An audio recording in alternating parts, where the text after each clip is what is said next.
to show you how to make a really easy cheesecake that y'all can go ahead and make ahead of time for Easter and put in your freezer, and everyone will love it. You will need a springform pan. So first we'll be making the graham cracker crust. Start, you'll need a 1/3 cup of melted butter. So I'm just gonna go ahead and pop this in the microwave. And you'll also need 1.5 cups of graham cracker crumbs. So we have a 1/3 cup of melted butter here, and then we're going to add in 1.5 cups of graham cracker crumbs.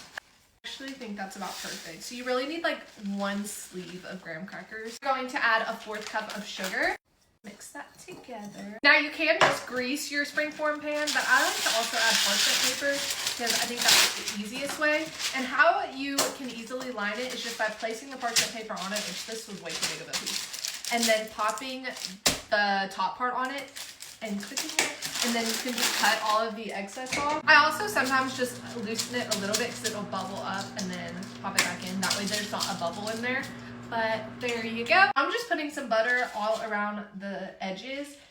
You can also do parchment paper too, but I've done it both ways and it didn't stick, so it doesn't really matter. It's just whatever you want to do. Now we're just gonna put our graham cracker mixture down in the bottom. I'm gonna use that extra piece of parchment paper to press it down really well. Here is what we're working with now. I'm gonna set this aside and start working on the filling, the actual cheesecake part. Now I'm going to add 4 blocks of cream cheese to my bowl, and I made sure this was softened, so I set it out like 30 minutes ago. Go ahead and soften this up a little bit more. You're going to add 1.25 cup of sugar.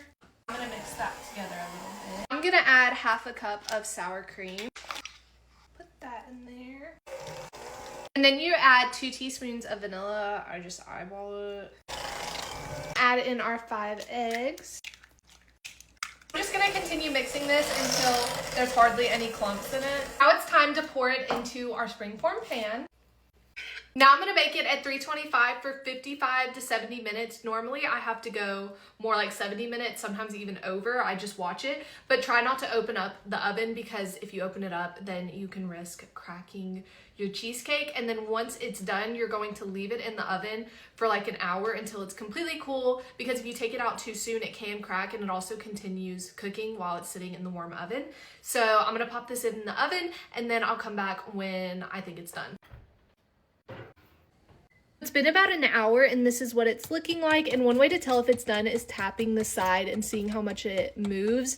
And so I think this one needs a little bit longer. And then once it's done, I'm just going to turn the oven off and leave the oven door propped open a little bit, and I'll let that cool for like an hour, and once it's completely cooled, I'll show y'all what it looks like. Okay, I'm back and I went ahead and popped off the outside piece. I'll show y'all what it looks like up close. Here she is. Looks so good, you guys. Mine did end up cracking a little bit. That's totally fine because I like to use homemade whipped cream on the top, and I will do that the day of. If you've never made homemade whipped cream, it is worth it, and it is so easy. It's only 3 ingredients, and I did not know that. It's just heavy whipping cream, powdered sugar, and vanilla, and it's so worth it, and it's so easy. So I'll put that on top on the day of, and then I'll also maybe add strawberries because that's always a winner, and chocolate syrup's good too, and you could do blueberries, you could do anything you want on here. Now I'm just gonna wait until this is completely cool, and then I'll put plastic wrap on it, aluminum foil, and I'll put it in a container and put it in the freezer. And then the night before, which will be Saturday night, I'll take it out and put it in the fridge, and then we'll have it Sunday for Easter. And I'm so excited, and it's such a winner, and y'all should definitely try this out because everyone always loves it. So let me know if y'all try it out. I will have the recipe down below.